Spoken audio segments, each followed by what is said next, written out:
તો હવે જો આ બાબત ઉપર વિચારવું હોય તો પહેલી તો સ્થિતિ એ છે કે આપણે જોવું પડશે કે વર્તમાનમાં કેટલું કેટલું ખરાબ થઈ ગયું છે, કેટલું કેટલું રહી ગયું છે આપણી જોડે. કારણ કે જે છે એ આપણું સમજી લો કે ઘરની અંદર ચોરી થાય ને તો બી કંઈક રહી જાય, તો આ વસ્તુ છે. ઘર બળી જાય તો બધું પૂરું થઈ જાય.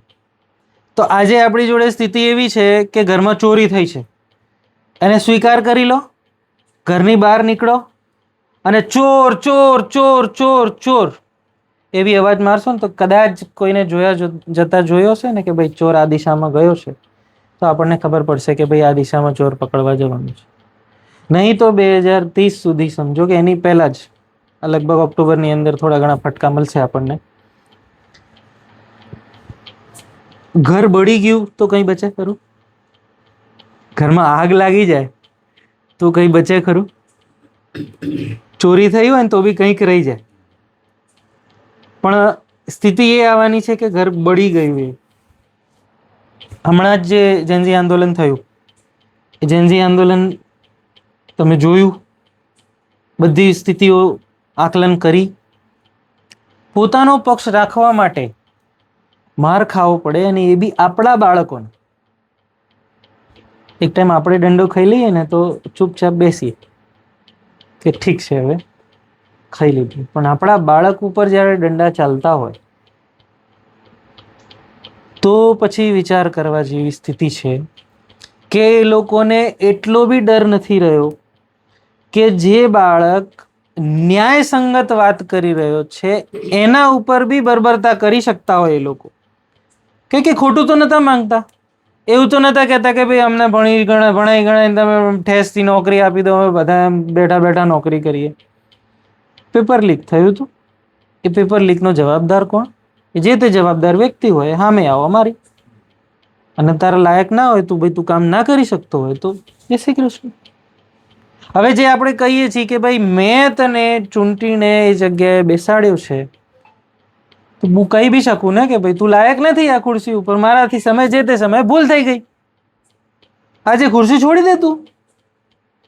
એના માટે મારે માર ખાવી પડે? તો એનો મતલબ કે સ્થિતિઓ એવી છે અને એવી રીતના થઈ ગઈ છે કે આપણને અંદાજ બી નથી. હવે આ વિદ્યાર્થીઓની તો વાત કરી, આપણે આપણા જ ગામની અંદર વાત કરીએ ને, તમે બધા જો ખેડૂત છો તો ખેડૂતના લગતી વાત કરીએ કે આપણે ખેડૂત છીએ. આજથી લગભગ 30-40 વર્ષ પહેલા બી આપણી જોડે પોતાનું બીજ હતું. 30-40 વર્ષ તો ઇનફ છે, લગભગ હતા, આપણને ખબર છે, બિયારણ આપણું. આજે સ્થિતિ એવી છે કે આપણે કોઈક બિયારણ કરવું હોય, કોઈક ફસલ લેવી હોય, કોઈ પાક લેવો હોય તો એના માટે બીજ ક્યાંથી લાવો? છે આપણી જોડે બીજ? છે, કંપનીનું લાવવું પડે. અચ્છા, એમાં ખાતર નાખવી હોય તો ખાતર એ બી બહારથી લાવવું પડે. પેલું પેસ્ટિસાઇડ એ બી કંપની. તો આપણે આપણી જમીન, આપણી મહેનત, કામ કોના માટે કરીએ? એને તો ચોખ્ખું મળી ગયું ને ભાઈ, પૈસા આપ્યા વગર તો તમે કશું લાવવાના નથી, મહેનત તમે કરવાના છો, કમાઈને લોકોને આપવાનું. તો આ તો ઠગી છે ને આપણી જોડે. અને આપણે એવું નથી કે ભાઈ માનવતાનો કોઈ ઇવોલ્યુશન નથી થયો અને કોઈને ખબર જ નથી કે ભાઈ આવું બી થાય કે જૂના બીજ રાખી લો અને નવા બીજ લાવવાની જરૂર ના પડે ને એનાથી ખેતી થઈ જાય. આપણને ખબર નથી એવું તો છે ને. કોઈ માનવતા એ સ્થિતિ ઉપર તો નથી કે હવે આપણે ઇવોલ્વ કરી રહ્યા છીએ કે આપણને જૂનો ઇતિહાસ ખબર જ નથી. આપણે એ જ લોકો છીએ, આપણા બાપ દાદાઓ જૂના પાકમાંથી થોડોક ભાગ રાખી લેતા અને બીજો ભાગ ઉપયોગમાં લેતા. એના ઉપર બી વધતું હતું તો ગામડામાંથી શહેરમાં જતું હતું. એમાંથી બી વધતું હતું તો ઇન્ટરનેશનલ માર્કેટની અંદર એક્સપોર્ટ થતું હતું. આજની તારીખમાં બી એક ગામની અંદર એ ગામને જેટલું જોઈએ છે એનાથી 10 ગણું ઓછામાં ઓછું 100 ગણું વધારેમાં વધારે કે એનાથી બી વધારે થાય છે. પણ આપણે બધા શું કરીએ છીએ? બીજ બીજાથી લીધો, પેસ્ટિસાઇડ બીજાથી લીધો, બધી વસ્તુ બીજાથી લીધી અને એ જે પાક છે એ બી બીજાને આપી. અને આપણે કહીએ કે ભાઈ અમને ભાવ જોઈએ. તો ભાવ મળે? કે બીજાની વસ્તુ તમે લઈને વેચો તો એ તમને ભાવ આપે? ભાઈ ચોર બજારની વસ્તુ, મારા હિસાબે, મારી દૃષ્ટિકોણથી કહું છું, કે બીજાની વસ્તુ લીધી, થોડોક ટાઈમ પ્રોસેસ કરી અને બીજાને આપી દીધી. ચોરનું કામ શું હોય? બીજાનું લીધું, બીજાનું. એટલે આપણે ચોર છે એવું નથી કહેતા, પણ એ લોકોએ આપણને ચોર બનાવી દીધા છે. એ લોકોએ આપણને ચોર બનાવી દીધા છે. કેમ? કે આપણને આપણા જ પાક ઉપર લોન આપે આ લોકો, અને જે તે ટાઈમ આવે એનું વ્યાજ ભરવાનું, આ તે ફલાણું ઢીમાકું. મને કાલે જ ફોન આવ્યો હતો કે ખેડૂતને પાક ઉપર જે લોન આપે ને એ વ્યાજ વગર નહીં આપતા. વ્યાજ વગર આપે છે કે વ્યાજ લે છે એના ઉપર? મિનિમમ 3%. એમ ભાઈનો મને ફોન આવ્યો કે 0% લોન મારી પાસ કરાવડાવી એમને. પણ હવે ખેડૂત હોય એટલે ભણેલા ગણેલા ના હોય, સ્વાભાવિક વસ્તુ છે. કેમ કે આજે આપણી જોડે વસ્તુ એ છે કે ભાઈ આપણે ભણેલા ગણેલા નથી, એટલે કદાચ ભણેલા ગણેલા હોઈએ તો બી વ્યવસ્થા જ એવી છે કે ભાઈ આપણે જ્યારે લોન લેવા જઈએ તો કોઈ બી કાગળ વાંચીએ છીએ ખરા? એરોએ વાંચીને આપણને બતાવે છે ખરો? છતાંય દરેક પાના ઉપર સાઈન લે છે. આડામાં બી સાઈન કરો, નીચે બી સાઈન કરો. લે ભલા માણસ, એપ્લિકેશન તો અમે લખેલી છે. છેલ્લે નીચે નામની નીચે સાઈન કરો એટલે મતલબ કે ભાઈ વાર્તા પૂરી, મારું સ્ટેટમેન્ટ આપી દીધું તમને. દરેક પાના ઉપર, નીચે, ઉપર, આડા, પાછળ એ સાઈન કરવાનો મતલબ શું? કે જે તે સમયે તમારી આંખ ઉઘડે ને તો એ તમને બતાવે કે જો તે અહીંયા આડામાં બી સાઈન કરી છે, અહીંયા બી સાઈન કરી છે. કોર્ટમાં તમે સાબિત જ ના કરી શકો કે ભાઈ મેં નહોતું વાંચ્યું. કહીએ કે કોઈ એવું? પેલો જજ કે તો એક પાના પર 3 સાઈન કરેલી છે. એક પાના પર 3 કે 4 સાઈન કરેલી છે, તે આ વાંચ્યું નહીં, જૂઠું બોલે છે તું. એટલે આપણને તરત ને તરત જૂઠો સાબિત કરી દે. અને લોન જે આપે છે, આજે એક લડાઈ મારી એ બી છે કે દેશની અંદર જે બી કરન્સી ચાલે છે, કારણ કે આ લોકોનો સૌથી મોટો હથિયાર શું છે? લોન. તમને પશુ ઉપર બી લોન આપી દેશે, તમને ખેતી ઉપર બી લોન આપી દે, તમને ઘર ઉપર બી લોન આપી દે, તમને ગાડી ઉપર બી લોન આપી દે, આધાર કાર્ડ ઉપર બી લોન આપી દે. એટલા પૈસા એ લોકો જોડે આવે ક્યાંથી? મકાન પર બી આપે, નહીં. આપણે તો મહેનત કરીએ છીએ, વર્ષમાં પરસેવો પાડીએ છીએ. મહેનત કરવા વાળા જોડે પૈસા નથી. બેંક શું ધંધો કરે છે? ક્યાં ખેતી કરવા જાય છે? ક્યાં પાક લેવા જાય છે? શું પ્રોડક્શન કરે છે? પ્રોડક્શન શું છે? કહેવાનો મતલબ પાછળની હેતુ કે એનું પ્રોડક્શન શું, એ સમાજ માટે શું યુટિલાઇઝેશન, શું વેલ્યુ એડિશન કરે છે? બેંક કોઈ વેલ્યુ એડિશન કરે છે સમાજની અંદર? કે ઘર ઘરમાં ઝઘડા કરાવે છે? મોટો ભાઈ ગાડી લઈ આવ્યો એટલે નાનો ભાઈ, એ ભાઈ તું હવે રોજ રોજ ગાડી લઈ જાય છે મારી, એટલે પેલાને મારે ગાડી તો ઘરમાં જોઈએ. આ ઘરમાં ઝઘડા કરાવવાનું કામ થયું કે નહીં? શિક્ષા ઉપર બી લોન આપે છે. તમારો છોકરો ભણે છે ને, એક કામ કરો, ભણી ગણી ડોક્ટર બની જશે ને ત્યાં સુધી લોન આપી દો, ત્યાં સુધી વ્યાજ નહીં લઉં. પણ એ ભણ્યા પછી ડોક્ટર બનશે અને નોકરી મળશે કે નહીં મળશે એની ગેરંટી કોણ? તમારું વ્યાજનું ચકેડું તો ચાલુ છે. એ વ્યાજ આજે નથી લેતા, પણ જાણતાણે એ વ્યાજ સહિત વસૂલવાના છે આપણી જોડે. આ એક પ્રકારની ચાલાકી, આપણને ઠગી કરવા માટે, આપણને લૂંટવા માટે. પેલા લોકો ગરદન પર છરો મૂકીને લૂંટતા હતા, આ લોકોએ આપણને લાલચ આપીને લૂંટી, સુવિધાઓનો લાલચ આપ્યો ને. હવે એક વાત સમજો કે આપણે જે ઘર ઉપર લોન લઈએ છીએ, આ તમારું જ ઉદાહરણ લઉં, તમે આ ઘરમાં બી રહો છો, નવું ઘર બી તમે બનાવ્યું.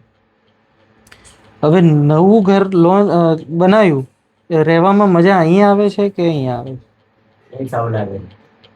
એનું કારણ હું પછી કહીશ, પણ કહેવાનો મતલબ એ કે ઘર લોન લઈને બનાવ્યું કે એમને બનાવ્યું? જાતે બનાવ્યું. બેંક જ્યારે ઘર ઉપર લોન આપે છે તો વેલ્યુએશન તમે કરો છો કે બેંક કરે છે? બેંક. વેલ્યુએટર કોનો આવે છે, તમારો કે બેંકનો? અને પડ્યું ખેતર તો ચલો સમજ્યા કે ભાઈ આપણે વર્ષમાં 3 વખત કે 4 વખત પાક લઈશું એનાથી, એટલે જમીનનો ભાવ એક ટાઈમ લોજિકલી આપણે માનીએ કે ભાઈ જમીનમાંથી કંઈક ઉપજશે તો એનો ભાવ વધે. ખાલી કલ્પના કરો, મકાનનો ભાવ કેમ વધે? જે દિવસથી લીધું, જે દિવસથી ઘર બનાવ્યું, એનાથી 3 વર્ષ પછીથી ક્રેક આવવાના ચાલુ થઈ જાય, એનો ભાવ કેમ ન વધે? આ કયું ગણિત છે?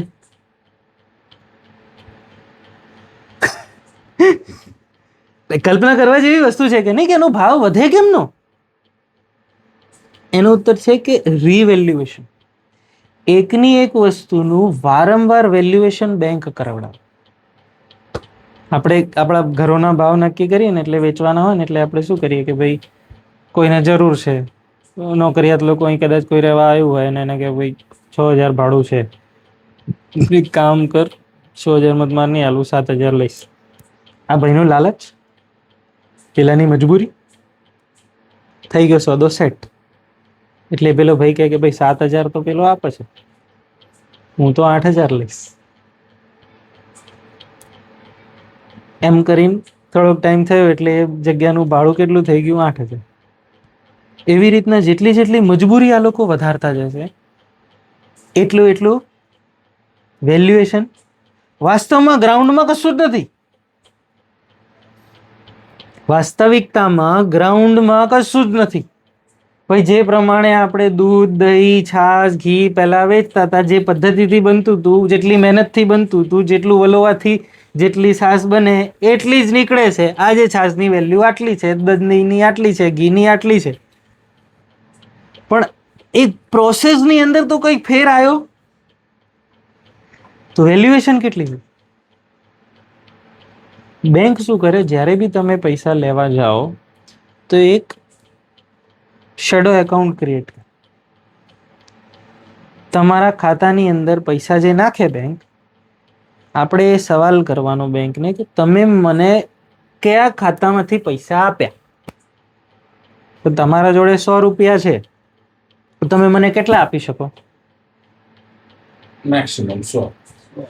100 થી વધારે તો તમે મને ના આપી શકો.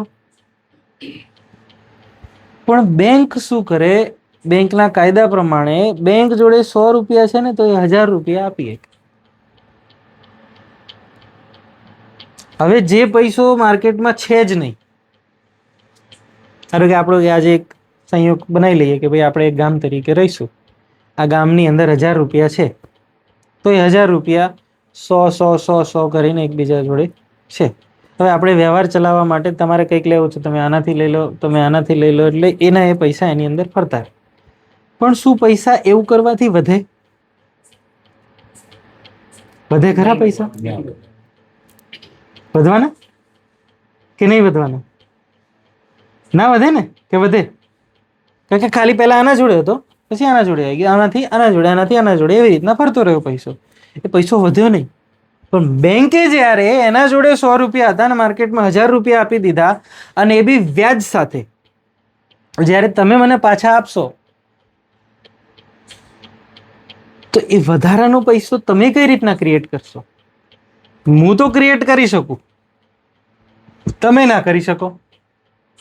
આ તો સરેઆમ ગુંડાગર્દી છે કે નહીં? એટલે બેંક જોડે એક વસ્તુ હોય, બેલેન્સ શીટ. એ કોઈ દિવસ કોઈને નથી આપતી બેંક. આપણે જે લોન લીધી એ પ્રશ્ન પૂછી જોજો, બેંકમાં તપાસ કરી જોજો કે સાહેબ જે દિવસે મને લોન આપી એ દિવસે તમારા જોડે કેટલા રૂપિયા હતા, અને મને આપ્યા પછી કેટલા વધ્યા તમારી જોડે? એ જેટલા લોન રૂપમાં બેંક પૈસા આપતી જાય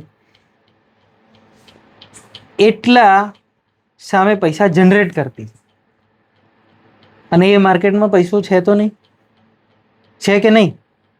જો એ માર્કેટમાં પૈસો નથી તો જે પ્રોપર્ટીના બદલે એ લોકોએ લોન આપી છે એ પ્રોપર્ટી નીલામ થવી એની ગેરંટી જે દિવસે લોન આપી દે એ દિવસે.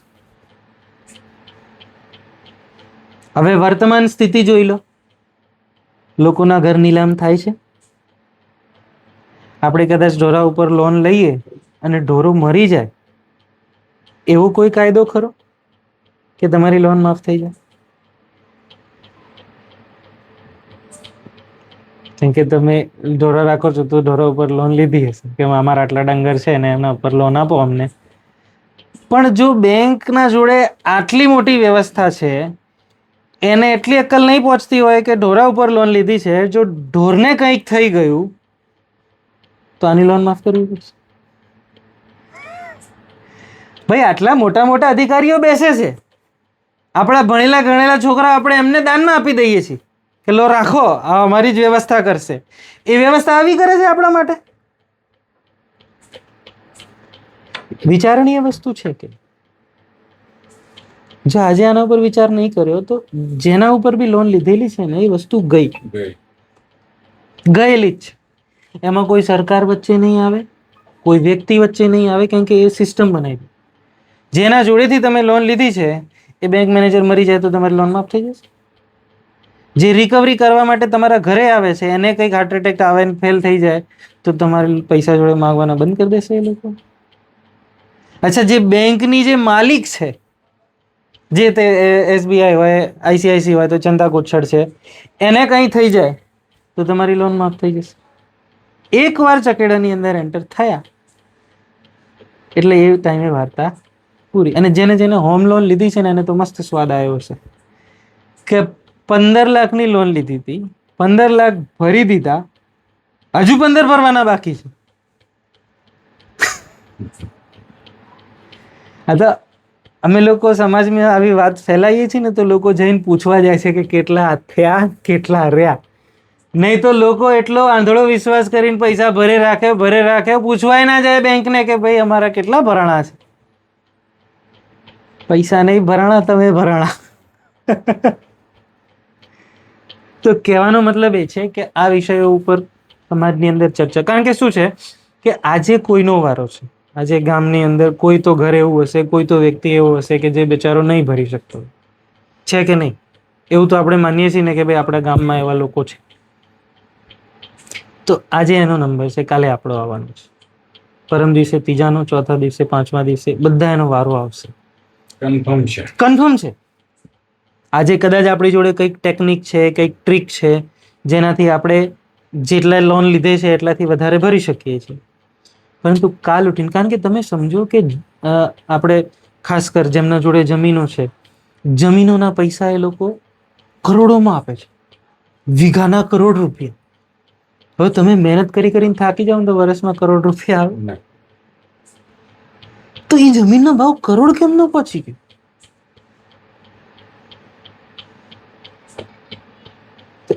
આના બે અર્થ થાય કે જમીનની વાસ્તવમાં એટલી વેલ્યુ છે જે આપણને ખબર નથી, કે એ આપણને તું કરોડ રાખ, કરોડમાં જમીન છોડીને જતો રહે,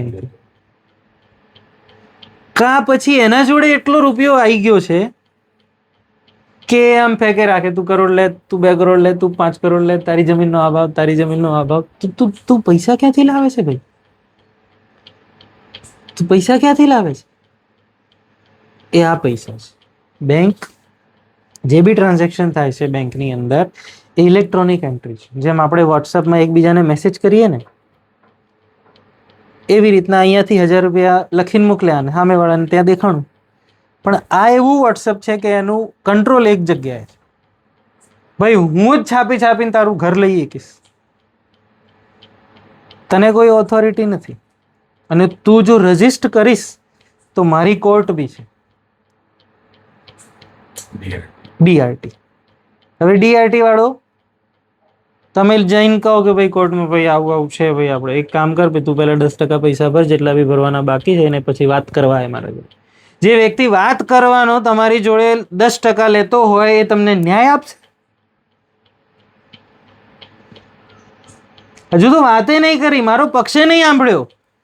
મારો પક્ષ દાખલ કરવા માટે 10% તું ભર અને પછી મારા જોડે આ ન્યાય લેવા, તો એ વ્યક્તિ મને ન્યાય આપશે? એ વ્યવસ્થા મને ન્યાય આપશે?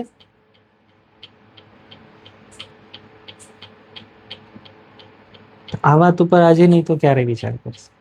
અને આપણે સમજો કે તમે લોન લીધી, એમાં એ લોકો તમારા છોકરા બી લઈ લીધા, બૈરા બી લઈ લીધા, ઘર બી લઈ લીધું. કારણ કે આ લોકો મહિલા લોન આપે છે ને આ લોન આપે છે ને તે લોન આપે છે, ને સ્થિતિ સમાજની અત્યારે એવી થઈ ગઈ છે કે જે ગુંડા તત્વો છે કે તમે ગમે તે કરો, અમારા પૈસા,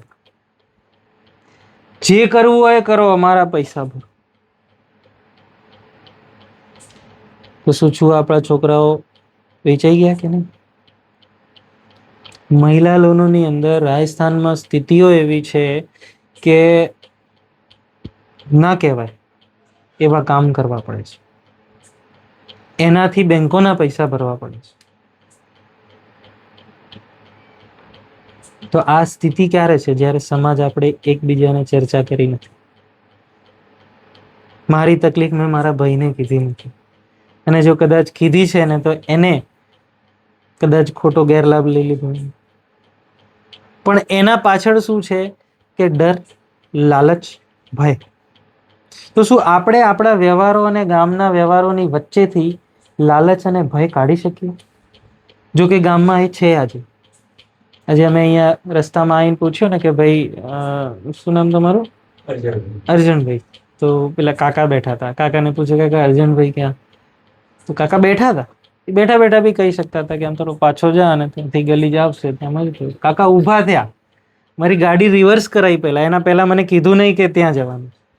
મારી ગાડી રિવર્સ થઈ એ પછી મને કીધું કે પેલો થાંભલો દેખાય ત્યાંથી અંદર જઈશ, ત્રીજું કે ચોથું ઘર એમ છે. આ ગામની સ્થિતિ છે. શહેરની સ્થિતિ ખ્યાલ હશે તમને? આ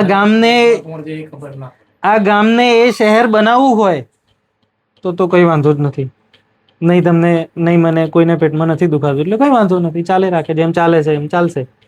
પણ જો એ ના બનાવવું હોય તો આજે ચાલુ પડશે, આજે આ ચર્ચા કરવી પડશે. અને આ કોલર પકડીને પૂછવું પડશે બેંકને કે ભાઈ તું ક્યાંથી લાવે છે પૈસા? અને કમાલની વાત એ છે કે તમે બી કરજામાં છો, તમે બી કરજામાં છો, તમે બી કરજામાં છો, તમે બી કરજામાં છો, હું બી કરજામાં છું. તો બધાને પૈસા આપવા વાળો એ બી કરજામાં છે. ખબર છે કે નહીં?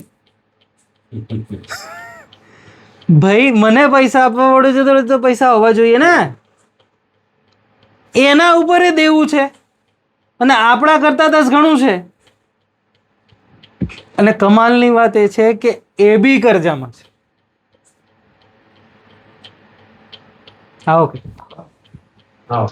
આપણને કોણ લોન આપે? બેંક લોન આપે. બેંક ક્યાંથી લોન લે? આરબીઆઈ થી. આરબીઆઈ ક્યાંથી પૈસા લે? વર્લ્ડ બેંક પાસે. પણ એ એના નામે નહીં લેતી, એ કર્જો લે ભારત સરકારના નામે. અને આજે દિલ્હીની સ્થિતિ એવી છે, દિલ્હીમાં નવો જે કાનૂન આવ્યો છે મહિલાઓ માટે ખાસ, શું છે? કંઈક 1000 કે 1500 રૂપિયા મળવાના છે. 1 લાખની ઓફર. 1 લાખની દર મહિને 3000 કે એવું કંઈક ની ઓફર છે. પણ ક્યારે? પહેલો હપ્તો 30,000 નો છે, પછી 10,000 ના હપ્તામાં કન્વર્ટ કરશે. એમ કરીને લોલીપોપ આપેલી છે. હા, તો હવે એ પૈસા આપશે ખરી, પણ કન્ડિશન એમની હશે. કન્ડિશન શું હશે? HPV વેક્સિન લગાવો. HPV વેક્સિન કા પછી કોરોનાની વેક્સિન લઈ લો, કા બીજો ડોઝ, ત્રીજો ડોઝ. હવે એક જેન્યુઅન પ્રશ્ન છે કે વેક્સિન લીધા પછી સમાજમાં બીમારી વધી છે કે ઘટી છે? રસી જે આપણે કહીએ ને વેક્સિન, રસી, એ કોરોનાની રસી લીધા પછી આપણું સ્વાસ્થ્ય સારું થયું છે કે બગડ્યું છે? સામાન્ય તરીકે હાર્ટ એટેક, કેન્સર, નાના નાના છોકરાઓ બાળકો, પ્લેયરો, 13 વર્ષના છોકરાઓ, 8 વર્ષના છોકરાઓને હાર્ટ એટેક.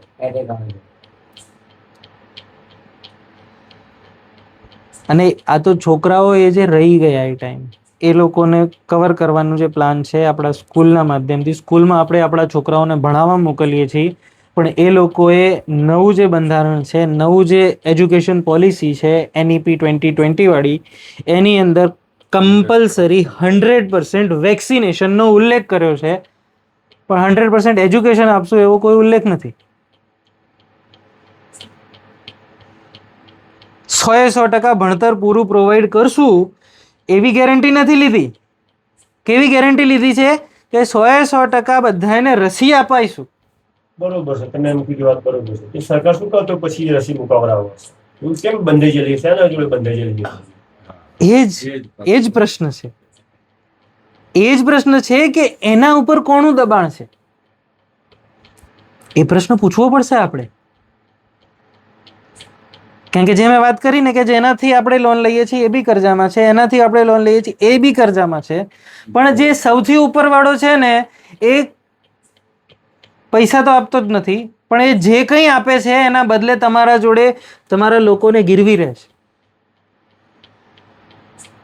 સરકારો મોટી મોટી યોજનાઓ લાવે, એ યોજનાઓથી સમાજને શું લાભ થાય? જેમ ખેડૂત તરીકે આપણે કહીએ કે ભાઈ 2,000 રૂપિયા તિમાહીમાં આપે છે ને, એ 2,000 તિમાહીની અંદર શું કામ આવે? આપણે એ 2,000 નું શું બિયારણ મળી જાય ને એટલા ભાવમાં? ફર્ટિલાઇઝર મળી જાય? જે ટ્રેક્ટરથી આપણે ખેતી કરીએ છીએ એનું ડીઝલ ભરાઈ જાય વર્ષનું? તો કેમ આપે છે? એ તમને બતાવવા માંગે છે કે અમે તમને આપીએ છીએ. એટલો જ છે અર્થ, એથી વધારે કોઈ વિશેષ અર્થ નથી. પણ કાલ ઉઠીને જ્યારે દિવસ ઉગશે, આપણે નહીં હોઈએ, એના બાળકોને આંખમાં આંખ નાખીને કહેશે કે તમારા જે બાપ દાદા હતા એ તો અમારા ટુકડા ઉપર પલતા હતા, ખેતીના પૈસા નહોતા, ખેતી કરવાના પૈસા નતા, 2,000 અમે ખાતામાં નાખતા હતા. આ પ્રૂફ રહ્યો અમારી જોડે. ત્યારે આ છોકરાઓ જોડે શું જવાબ હશે? હશે કઈ જવાબ? એક રેકોર્ડ બતાવે છે, રેકોર્ડ બતાવે છે તો માનવું પડશે. અને માનવું પડશે, માની ગયા તો એ પોતાના જીવનમાં કોઈ અવાજ ઊંચો કરીને વાત કરી શકશે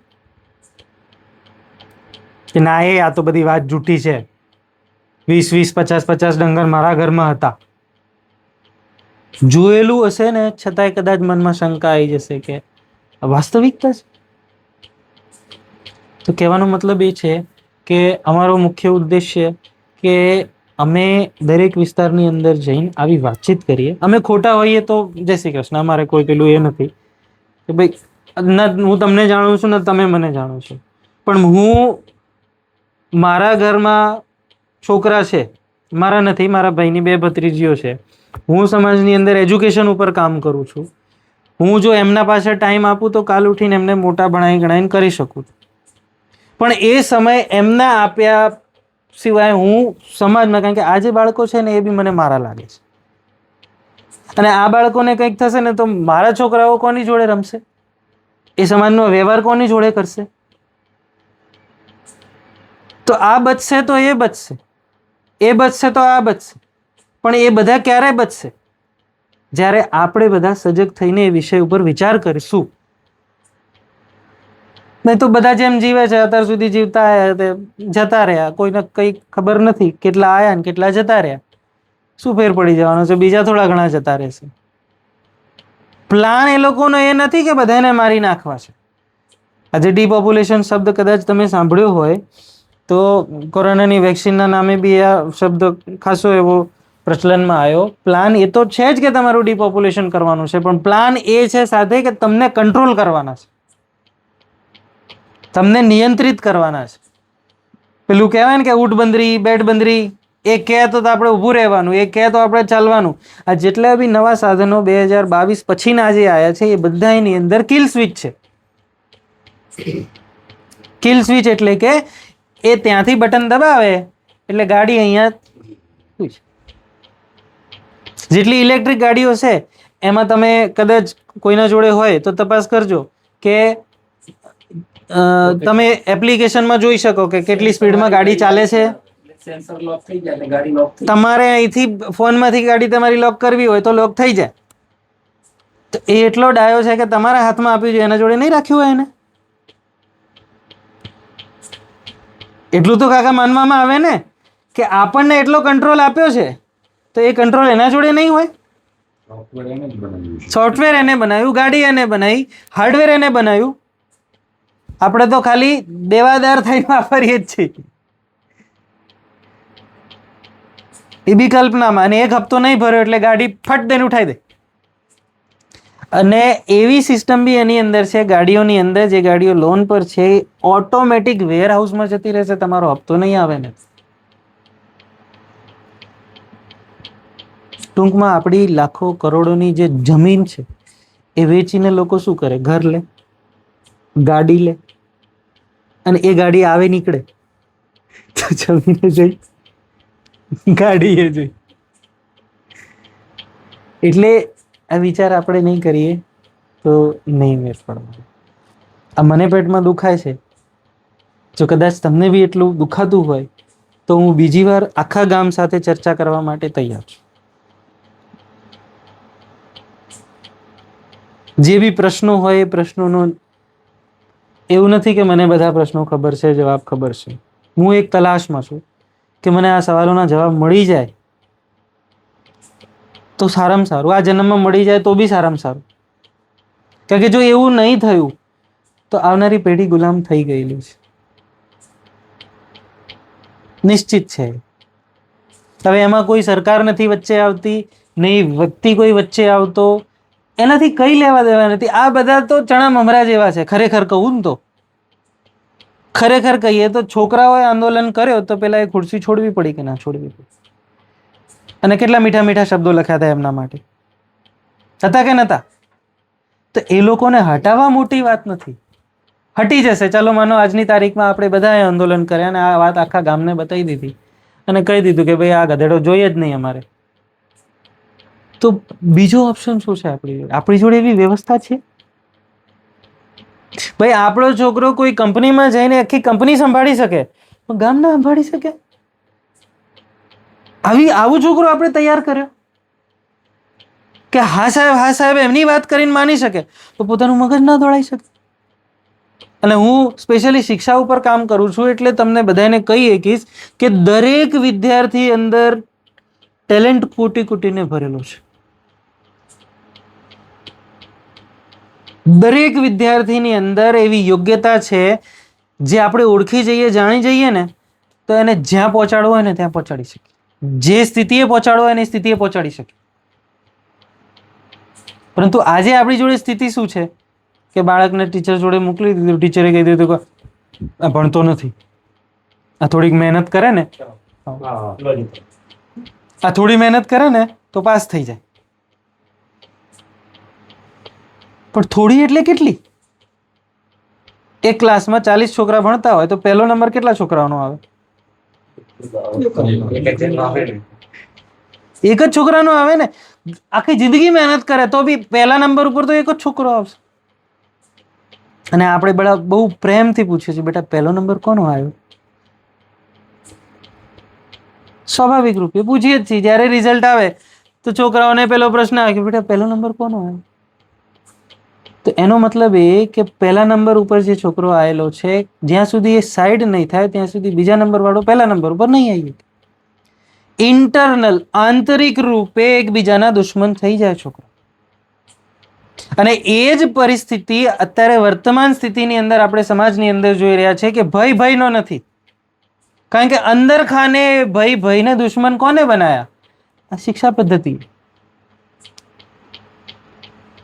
ભાઈ નોકરી લેવી છે તો નોકરી માટે કોઈ દિવસ સમાજના કદાચ કોઈ બુદ્ધિજીવી વર્ગે કોઈ કેલ્ક્યુલેશન કે ગણતરી કરી છે કે નહીં કરી કે આજે શિક્ષકની ભરતીઓ પડી છે કે માન લો 5,000, તો એ 5,000 શિક્ષકની ભરતીઓ માટે ઓછામાં ઓછા 50,000 લોકો, છોકરાઓ ભાગ લેશે એની અંદર. ઓછામાં ઓછા કીધા 5 લાખ તો મિનિમમ, એટલા તો ભરે જ છે આજની તારીખમાં. તો આપણે મરીન તૂટી જાઓ, એ 5 લાખમાંથી નોકરી કેટલાને મળશે? અને બીજા બધાના મા બાપ એમને શું કહેશે? નકામો છે, કઈ કામનો નથી. થોડું વધારે ભણી લીધો હોત તો. પેલો 4 કલાક ભણતો હોય ને તો બીજી પરીક્ષામાં 8 કલાક વાંચે. 8 ભણતો હોય ને તો બીજી પરીક્ષામાં ખાવા પીવાનું ઉતરવાનું ભૂલી જાય. આટલું પેપર પાસ થતું નથી. તો એ પેપર પાસ થતું હોય ને તો ભલું, કારણ કે નોકરીઓ તો 5000 જ છે. આનો આખો રેશિયો કાઢીએ ને તો 101 છોકરો, એ બી પૂરો નહીં, 101 છોકરાને નોકરી મળે તો મળે, બાકી એ પૂરો નહીં. છેલ્લી ICS ફર્સ્ટ ગ્રેડ વાળી જે નોકરી હોય ને, જે આપણે IAS IPS ને એ બધું કહીએ છીએ, UPSC કલેક્ટર લેવલની એક્ઝામમાં લગભગ દર વર્ષે કેટલા 10 લાખ મેક્સિમમ 1000 સુધીની ભરતી. મેક્સિમમ 1000ની ભરતી આવે. અને એ પરીક્ષામાં પરીક્ષા આપવા વાળા વિદ્યાર્થીઓ કેટલા હોય? 10 લાખ. ઓછામાં ઓછા 10 લાખ. તો 10 લાખમાંથી ખાલી 1000નો નંબર લાગશે ને એમાં બી ખાલી ઓર્ડર આવીને પડ્યો રહેશે કે જ્યારે આગળ સીટ ખાલી થશે ને તો તમારો નંબર આવશે. તો પછી મા બાપ શું કરે છે? 0.01%. 0.01%. એના કરતા તો જુઓ રમી લેવો સારો. એટલું બી રેશિયો નથી, 1% બી રેશિયો નથી પૂરો. તો આપણને ખબર જ છે કે ભાઈ આ શિક્ષા પદ્ધતિનું પરિણામ આ છે. તો એવી વ્યવસ્થા ઉપર આપણે શું લેવા વિશ્વાસ કરી શકીએ અને ક્યાં સુધી વિશ્વાસ કરીએ? એ વ્યવસ્થાનો વિકલ્પ શું? એ વિકલ્પ તો ઊભો કરવો પડશે આપણે. જો ખેતીની બાબત છે તો ખેતીમાં આપણે સ્વાવલંબી કઈ રીતના થઈએ એ પૂછવું પડશે પોતાની જાતને. કે કાલ ઉઠીને હરિયાણામાં આ લોકો એક્સપેરિમેન્ટ કરી લીધો છે, બીજ બધાને આપ્યા, પણ એ બીજની અંદર પાક બી થયો. છેલ્લે બીજ જે જગ્યાએ ઉપર મંજરી લાગે ને જ્યાં બીજ આવે ત્યાં બીજ જ નતા. આ મોડિફિકેશન એ લોકો કરી શકે આપણા બીજની અંદર. આપણા એટલે શું? એમના બીજની અંદર. આપણા નથી એ બીજ, એ એમના બીજ છે. તો એક સ્થિતિ એવી આવી જશે કે બધાને એવો પાક આપી દીધો, તો શું કરશું આપણે? અને બેંક વાળા તો દરવાજા ઉપર જ ઊભા છે, ભાઈ તારા પાક થયો હોય કે ના થયો, મારે તો પૈસા લેવા છે. પરમ દિવસે જ એક વ્યક્તિ મળ્યો હતો કે પાક માફ કરવાની મંજૂરી સરકારે આપી દીધી, પણ એ અમુક બેંકને આપી, જે ગ્રામીણ બેંકો અને એ બેંકો હોય ને. હવે આ ભાઈએ પાકનું જે લોન હતી એ નેશનલાઇઝ બેંકમાંથી લીધી હતી. નેશનલાઇઝ બેંકનો કોઈ ઓર્ડર નતો આવ્યો, તો શું એનો પાક ખરાબ નહીં થયો? હાઉ ઇલોજિકલ કામ કરે છે આ લોકો. પણ શેના માટે? આપસમાં આપણને ભેળવવા માટે. કદાચ એ લોકો, કારણ કે ડેટા બધો એમની જોડે છે, એ લોકોએ સર્વે કરી લીધો છે કે અત્યારે મોટા ભાગે જે અંદર આપણને લડાવવા માટે કે ભાઈ જે પટેલ લોકો ખેતી કરે છે ને એ લોકોએ વધારે પડતા કોઓપરેટિવ બેંકમાંથી લોન લીધેલી, ભરવાડોએ આ બેંકમાંથી લોન લીધેલી, ફલાણાએ આ બેંકમાંથી લોન લીધેલી. બોલો સૌથી વધારે રેશિયો કોનો છે? માફ કરી દો. એટલે અંદર આમનું તો માફ થઈ ગયું. માફ થઈ કોની? બેંકની, ક્લસ્ટર ઓફ બેંકની, કે આ બેંકમાં માફ થઈ જશે. એમાં વ્યક્તિનો કે સરનેમનો કે આપણી જાતિપાતિનો તો કોઈ રોલ જ નથી. પણ અંદર ચર્ચા શું થઈ? આ વખતે બધા પટેલોનું માફ થઈ. સાલાઓએ કંઈક પૈસા આપી દીધા. હું પટેલ જ છું એટલે કહું છું, એટલે હું કોઈ લગાવતા નહીં કંઈ કે આપસમાં કંઈ થશે. તો કહેવાનો મતલબ એ કે અંદર વાતચીત, અંદર દરાર, અંદર દૂરી વધતી ગઈ. અને એ દૂરી આપણું ગામ તોડીને માનશે. એથી ઓછામાં માને એવી નથી એ.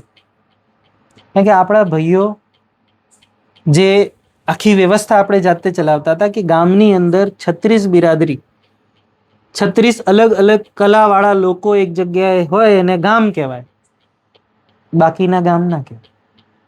ખાલી નામ પૂરતું ગામ કહી શકાય, પણ ગામની પરિભાષા એ કે ગામની અંદર 36 અલગ બિરાદરીઓ રહે, જેમનું એકબીજાની જરૂરત એકબીજા સાથે પૂરી થઈ જાય અને બહારથી કોઈ વસ્તુ લાવી ના પડે, એને કહેવાય ગામ. 72 કળા, 72 કલા, 36 બિરાદરી, એવું કંઈક એનું કેલ્ક્યુલેશન છે. કુંભાર છે, લોહાર છે, સોની છે, આ બધા અલગ અલગ બધા ભેગા થઈને ગામનું નિર્માણ કર્યું. અને એ ગામની વ્યવસ્થા કદાચ કાકાએ જોયેલી હશે કે એ ગામની અંદર એક બી જાતિ ખૂટે તો સસમ્માન બાજુના ગામમાંથી કે જ્યાંથી બી મળે એ પરિવારને પોતાના ગામમાં વસાવતા હતા. આપણે પહેલા હતું જ એવું. પહેલા દરેક ગામમાં લુહારો હતો, અમને ખબર નથી. સિવક હતો. તો હવે આપણે જે કરવાનું છે એ કે જે કાકાને જૂનું કંઈક થોડું યાદ છે, આપણે એમના ઈશારા પ્રમાણે, એટલે ટૂંકમાં ગામમાં જેટલા બી વડીલો છે એ વડીલોના માર્ગદર્શન હેઠળ આપણે શું કરી શકીએ એ ચર્ચા વિચારણા કરવાની. કારણ કે આજે સમજો કે મારી જે ઉંમર છે, કારણ કે મને તો આ લોકોએ સરસ મજાના સ્ટીલના વાસણ આપી દીધા. સ્ટીલના વાસણની અંદર ક્રોમિયમ અને નિકલની કોટિંગ હોય. આ મને સ્કૂલમાં કોઈ દિવસ ભણાવવામાં નહીં આવે. અને ક્રોમિયમ અને નિકલ જો મારા શરીરની અંદર જાય તો મારા શરીરનું સત્યાનાશ કરી દે. એલ્યુમિનિયમ મારા બોડીની અંદર જાય તો મારા શરીરનું સત્યાનાશ કરી દે. જ્યારે આપણે બધા વાસણ એલ્યુમિનિયમના જ વાપરીએ છીએ. અને તમે કાકા કલઈ કરેલા વાસણ વાપરેલા હશે એટલે આ ઉંમર જોઈ શકો છો. અને આ ઉંમરમાં બી જવાન જેવા દેખાવો છો. આપણે જ્યારે આવી ઉંમર આવશે ને આના કરતા હાલત ખરાબ હશે. કાચનું માટીના વાસણો, માટીની કલઈ કરાવતો. એ ગામમાં હવે કલઈ કરવા વ્યવસ્થા આવતા કરવી પડશે. કારણ કે આ લોકોએ શું કે બધું સિસ્ટમ એમના હાથમાં કરી લીધું એટલે એ આખું જે સિસ્ટમ છે એ એમના હિસાબે ચલાવે. કે જે ધાતુ આપણને નુકસાન કરે એ સસ્તું, જે ધાતુ આપણને લાભ કરે એ મોંઘું. એટલે એ લોકોએ સૌથી મુખ્ય રૂપે એક જ કામ કર્યું કે આપણી શિક્ષાની વ્યવસ્થાની અંદરથી જે કંઈ કામની વસ્તુ હતી એ બધી કાઢી નાખી. આજનું જે શિક્ષા પદ્ધતિ છે કે જે આખું ભણતર છે નાનપણથી લઈને મોટે સુધીનું, એમાં જીવન યાપન કરવા માટે કંઈ નથી. કે ભાઈ 12મા સુધી કે કોલેજ સુધી છોકરો ભણી જાય અને એ એની રીતના વ્યવસ્થા કરી લે, એવું શક્ય નથી. એને કોકની જઈને ગુલામી જ કરવી પડશે, એ સિવાય બીજો કોઈ રસ્તો નથી એના જોડે. તો એ ભણીને સ્વાવલંબી થયો કે ભણીને નોકર થયો, આ વિચાર કરવો પડશે કે નહીં? આના ઉપર ચર્ચા કરવી પડશે. અને આજે નહીં તો પછી ક્યારે કરવી પડશે?